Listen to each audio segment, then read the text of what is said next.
Welcome back. Today we're jumping straight into 2 Kings chapter 24. Yeah, this is a heavy one. It really documents Judah's final spiral before the end. It really does. So it kicks off with King Jehoiakim. He's initially a vassal to Nebuchadnezzar of Babylon for 3 years. Right, but then, he rebels. He tries to break free. And that decision, well, the text says it leads to immediate problem. Serious problems. Mhm. The text describes the Lord sending various groups against Judah. Not just Babylonians. No, it lists Babylonians, Arameans, Moabites, Ammonites. Basically surrounding enemies. Raiders coming in. And their goal, according to the text. Destruction. Plain and simple. To destroy Judah. And the reason given in the text is quite specific, isn't it? It points backwards. It does. It says this was, according to the Lord's command, to remove Judah from his presence because of the sins of a previous king, Manasseh. Specifically mentioning the shedding of innocent blood. That seems key. Very key. The text states the Lord was unwilling to forgive that particular sin. And later, it just flatly says all this is happening because of the Lord's anger. It's a direct theological cause-effect presented here. Framing these events as a consequence playing out over time. Exactly. The weight of past actions, particularly Manasseh's, hanging over these final kings. So Jehoiakim dies, and his son Jehoiachin takes over. He's young, only 18. And his reign is incredibly short, just 3 months. And the pattern continues. It does. The text says he also did evil in the eyes of the Lord, just like his father. That phrase again. That repetition feels like a drumbeat towards doom in the narrative. It really does. It signals within the text's logic that things are not turning around. And Babylon reacts very quickly to him. Yeah, Nebuchadnezzar's officers show up and lay siege to Jerusalem. Nebuchadnezzar himself even arrives. Which leads to surrender. Yes, Jehoiachin gives up him, his mother, his whole court, basically attendants, nobles, officials, they all surrender. And Nebuchadnezzar takes him prisoner.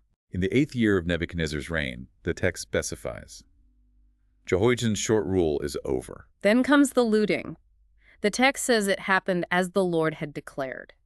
Treasures taken from the temple, the palace. And it specifically mentions the gold articles Solomon made for the temple. That's significant. Why those items particularly? Well, think about it. Solomon's temple represented, the peak, power, divine favor, the golden age. Taking those specific items wasn't just about wealth. It was symbolic. Deeply symbolic. It's like dismantling the kingdom's legacy, its connection to that glorious past. A profound statement. And then the people. The first major deportation. Yeah, this is brutal. It says all the officers, the fighting men, the craftsmen, the artisans, 10,000 people total. All taken to Babylon, leaving only the poorest behind. Yeah, and Jehoiachin himself is exiled, along with his mother, wives, officials, the leading figures. The text even breaks it down. 7,000 soldiers, 1,000 craftsmen and artisans. It's a strategic move, isn't it? Removing the skilled workforce, the leadership, the military potential. Absolutely. It cripples the nation's ability to function, to resist, to rebuild. It's a devastating blow. So with Jehoiachin gone, Nebuchadnezzar needs someone on the throne in Jerusalem. Right, so he picks Jehoiachin's uncle, Matana, makes him king, and gives him a new name, Zedekiah. Another king. Does the pattern change? Sadly, no. Zedekiah is 21, reigns 11 years, but the verdict is the same.